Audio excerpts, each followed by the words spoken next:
Mesdames et Messieurs les députés, les épreuves tragiques que nous venons de traverser nous marquent notre pays et marquent notre conscience et nos consciences. Mais nous devons être capables de poser rapidement, à chaque fois, un diagnostic lucide, aussi sur l'état de notre société, sur ces urgences. Ce sont des débats que nous aurons l'occasion évidemment de mener. Je veux en dire, en m'excusant de prendre plus de temps que nécessaire à ce qui était prévu. Le premier sujet qu'il faut aborder, clairement, c'est la lutte contre l'antisémitisme. L'histoire nous l'a montré, le réveil de l'antisémitisme, c'est le symptôme d'une crise de la démocratie, d'une crise de la République.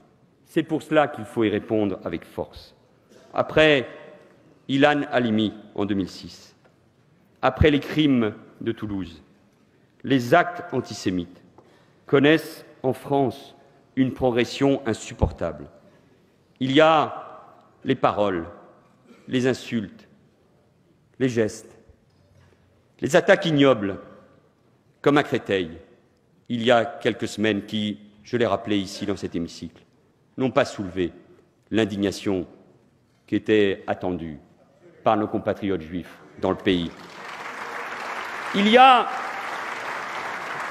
cette inquiétude immense, cette peur que nous avons les uns et les autres sentie, palpée, samedi, dans la foule, devant cette hyper-cachère porte de Vincennes ou à la synagogue de la Victoire, dimanche soir.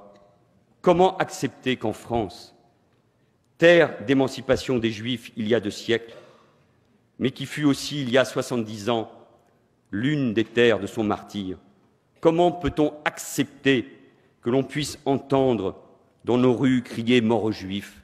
Comment peut-on accepter les actes que je viens de rappeler ? Comment peut-on accepter que des Français soient assassinés parce qu'ils sont juifs ?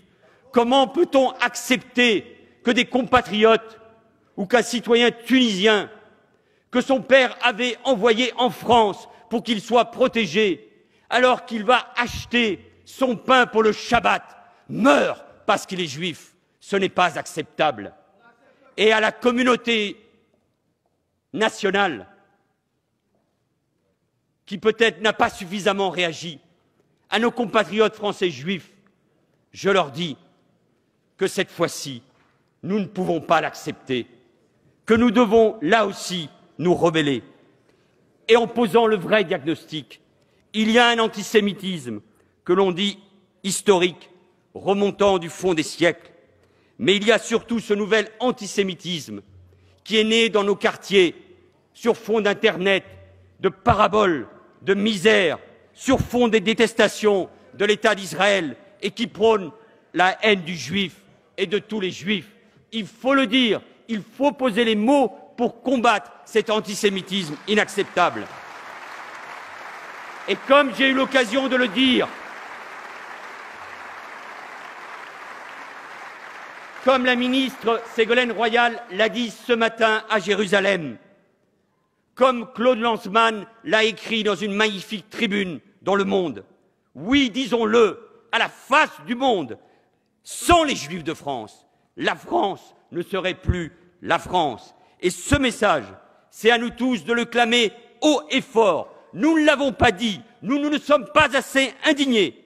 Et comment accepter que dans certains établissements, collèges ou lycées, on ne puisse pas enseigner ce qu'est la Shoah? Comment on peut accepter qu'un gamin de 7 ou 8 ans dise à son enseignant, quand il lui pose la question « Quel est ton ennemi ?», et qu'il lui réponde « C'est le juif ».